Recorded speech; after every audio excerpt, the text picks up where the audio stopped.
ETF index mutual funds నేర్చుకుని stock మార్కెట్లో రాణించాలనుకుంటున్నారా? వెంటనే ఈ నెంబర్కి కాల్ చేయండి.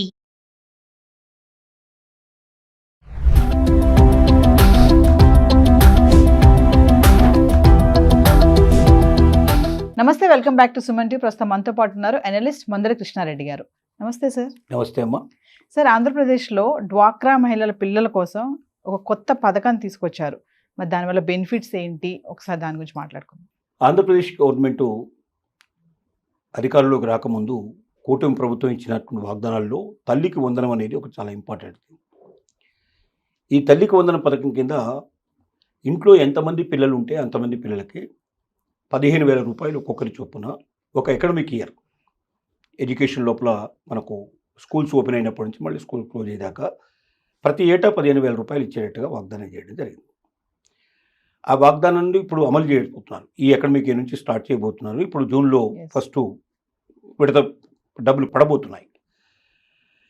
దీంతో పాటుగా ఏం చేశారంటే డ్వాక్రా మహిళలకి వాళ్ళ పిల్లలు విదేశాల్లో చదువుకుంటున్నా, అంటే చిన్నపిల్లలే కాకుండా పెద్దవాళ్ళు కూడా వర్తించేట్టుగా, ఇది స్కూల్కి వెళ్ళే పిల్లలు కాకుండా ఎడ్యుకేషన్ వాళ్ళు టీనేజర్స్కి కూడా, సీనియర్స్కి అయినా ఎవరైనా సరే వాళ్ళకి ఏ రకమైన ఎడ్యుకేషన్ అయినా సరే విదేశాల్లో కానీ ఈ దేశంలో కానీ ఎక్కడ చదువుకునే వాళ్ళకైనా వాళ్ళకి 4% వడ్డీ, అంటే 35 పైసలు, రూపాయికి 35 పైసలు పడుతుంది. ఇవాళ అంత తక్కువ వడ్డీకి అసలు ఎక్కడ దొరకదు.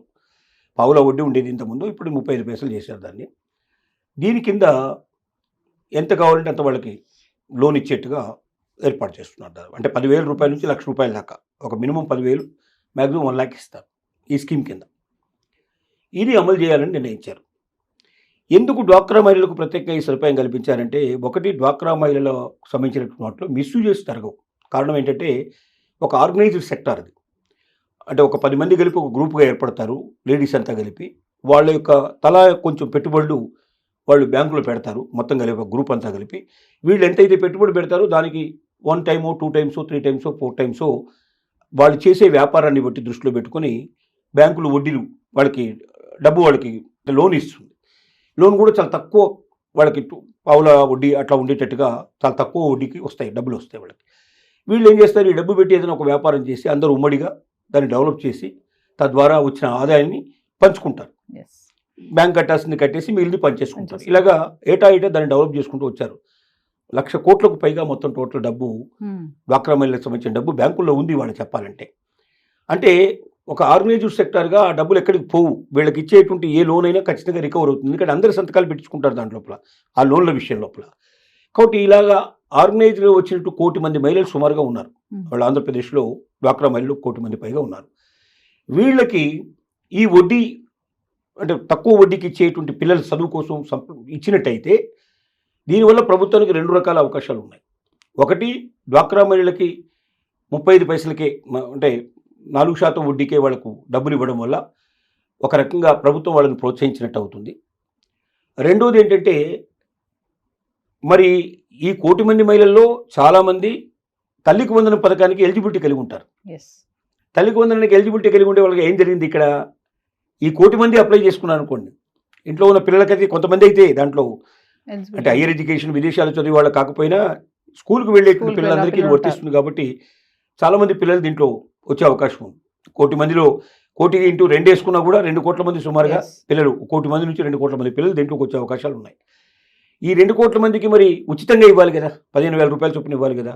కానీ వీళ్ళ స్థితిగతి కొంచెం బాగుంది, వీళ్ళు తిరిగి కట్టుకోగలిగే కెపాసిటీ ఉంది వీళ్ళకి, వీళ్ళు అప్పనంగా వచ్చేదాని గురించి ఎక్కువ ఆశించారు. కాబట్టి డ్వాక్రా మహిళల్ని ఒక స్వశక్తి మీద ఆధారపడేటట్టుగా తయారు చేయాలని ఒక ఆలోచన ఉండొచ్చు ప్రభుత్వానికి.